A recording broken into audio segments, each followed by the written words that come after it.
Been talking about doing it in July. That might have been kind of brutal. That would have been very brutal out there, especially if we have temperatures like we're looking at this summer. Our 66th 100-degree day this closing year. in on the record. I know, we're just days away from it now. We'll talk about that in just a minute. But first, tracking just a few showers coming off the coast, not really affecting our eastern counties just yet, but there's a chance we could see one or two as we go through the rest of the evening hours. Right now, just a small cell moving into Gonzales County for the time being.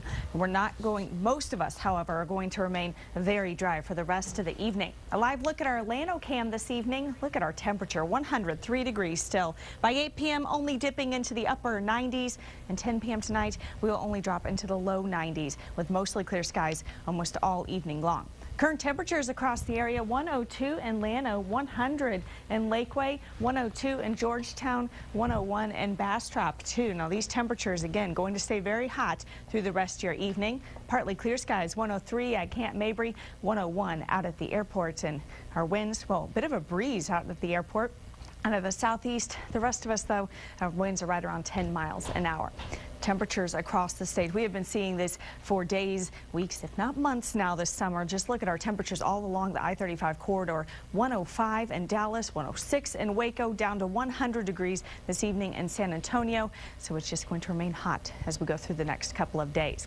Clouds and radar forecast shows mostly clear skies across the center portion of the state, but we do have a few showers developing right along the coast. Again, very, very isolated in nature. Could see a few more as we go through the rest of the evening hours, but once that sun sets, those are really going to die off, leaving us with partly clear skies for the rest of the night. So let's go hour by hour through your forecast. Tonight, partly to mostly clear skies. For tomorrow, lots of sunshine, and you can expect similar temperatures to what we've seen today. Triple-digit heat, of course.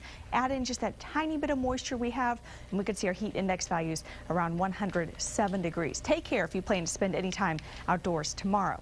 Now, here's some changes in the tropics this evening. We still have Tropical Storm Harvey. It's already made its way on land in Belize, but it's going to weaken very, very rapidly now that it's no longer over water. Winds still around 50 miles an hour, and it's moving to the west-northwest at 13 miles an hour.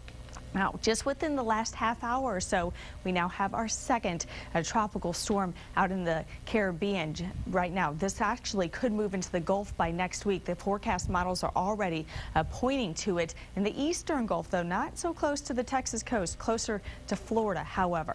This is Tropical Storm Irene. 52-mile-an-hour winds. Right now it's moving west at about 22 miles an hour. So the Dominican Republic in the path of that storm, they've already issued warnings for portions of Puerto Rico. Further east, there's another system out there in the Atlantic. It's this area right here, some scattered showers and thunderstorms. It right now has about a 30% chance of developing into something larger. Yet another system we are watching out there in the Atlantic. A little bit closer to home, temperatures tonight. Here's what you can expect. Upper 70s across the board. For tomorrow, above 100 degrees again, at least by a couple degrees. 78 in Austin tonight. For tomorrow, 105 your afternoon high. And for the next 7 days, it looks like we are going to break that record never number of 100-degree days, tying it on Tuesday with 69 days, breaking it by Wednesday.